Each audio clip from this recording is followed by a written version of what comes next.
गोस्वामी जी बड़े हुए तो परिवार के लोगों ने गोस्वामी जी का विवाह करा दिया। विवाह हुआ रत्नावती से। अब गोस्वामी जी ने पिता का प्यार पाया नहीं, माता का प्यार पाया नहीं, तो पत्नी आई तो पत्नी से प्रेम करने लगे। अपना हर सुख दुख अपनी पत्नी को बताते, हर बात पत्नी को। शादी के 4-5 दिन के बाद कन्या को लेने उसका भाई आता है, तो ऐसे ही रत्नावती को लेने उसका भाई आ जाता है। रत्नावती अपने भाई के साथ जाती है। गोस्वामी जी ने देखा तो गोस्वामी जी पूछते हैं कि अरे रत्नावती, तुम कहां जा रही हो? रत्नावती ने कहा कि अरे मैं अपने घर जा रही हूं। इतना सुनकर गोस्वामी जी तो रोने लगते हैं कि अरे हम तुम्हारे बिन कैसे रहेंगे? रत्नावती ने कहा अरे आप क्यों रो रहे हैं? मैं तो केवल 4-5 दिन के लिए जा रही हूँ, वापस आ जाऊंगी। इतना सुनकर गोस्वामी जी और जोर से रोते हैं कि अरे 4-5 दिन। रत्नावती ने कहा हाँ बस 4-5 दिन।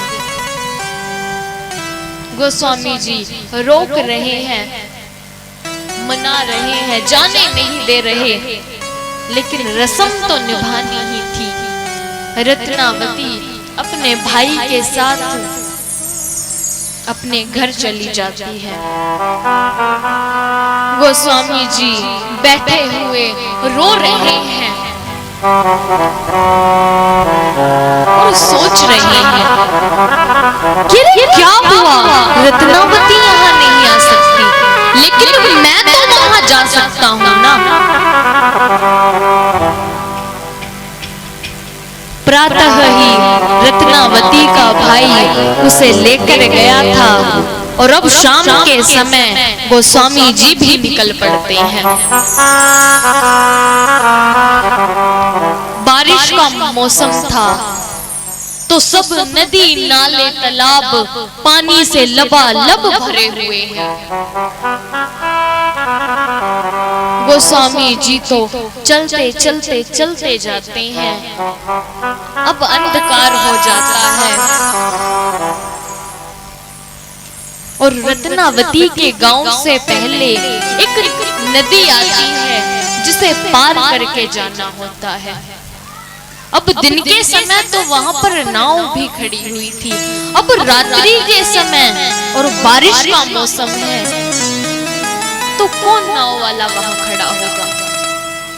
गोस्वामी जी आते हैं, खड़े होकर इधर से उधर देख रहे हैं।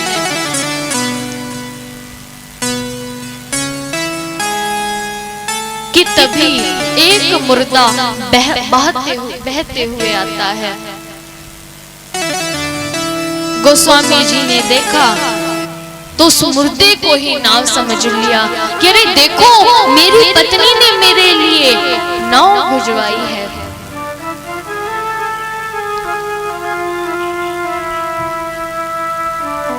मेरे लिए नाव की व्यवस्था की है। पत्नी से मिलने के लिए इतने उत्सुक हैं कि मुर्दा भी नाव दिखाई दे रहा है। गोस्वामी जी नदी को पार करते हैं और अब पूछते पूछते रत्नावती के घर आ जाते हैं। रात्रि का समय है तो सब दरवाजे बंद हैं, लेकिन गोस्वामी जी परिक्रमा लगाते हैं और देखते हैं कि ऊपर के एक कमरे में रोशनी दिखाई दे रही है। गोस्वामी जी ने सोचा कि हो ना हो, यही मेरी पत्नी का कमरा है। संयोग से उसी समय एक काला नाग रत्नावती के कमरे में जा रहा था। गोस्वामी जी ने देखा तो सोचा, रे देखो, मेरी पत्नी ने तो मेरे लिए रस्सी भी भिजवा दी। काले नाग को ही रस्सी समझकर ऊपर चढ़ गए। ऊपर चढ़कर देखा कि रत्नावती सोई हुई है, जगाते हैं। लेकिन जैसे ही रत्नावती ने गोस्वामी जी को देखा तो अपना माथा पकड़ लिया, हक्की बक्की रह गई। गोस्वामी जी से बोली, अरे गोस्वामी जी आप यहाँ पर कैसे?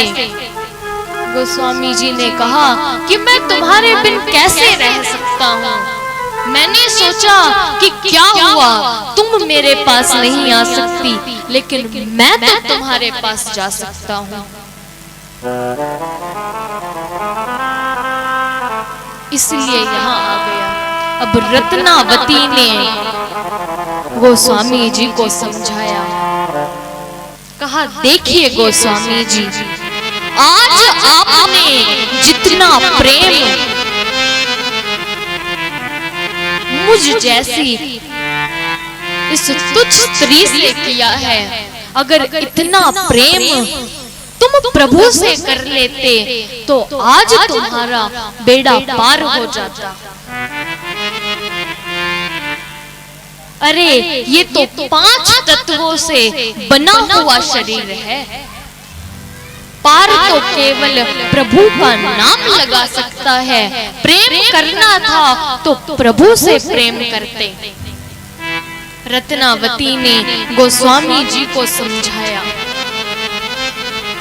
अपनी पत्नी की बात गोस्वामी जी को समझ आ गई। तो अब कोई देरी ना करते हुए गोस्वामी जी वहां से सीधा अवधपुरी की ओर जाते हैं।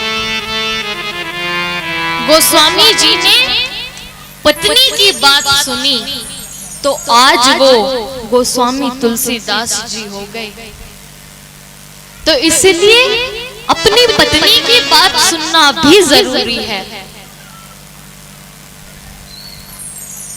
गोस्वामी जी पार लगे तो अपनी पत्नी के वचनों के कारण।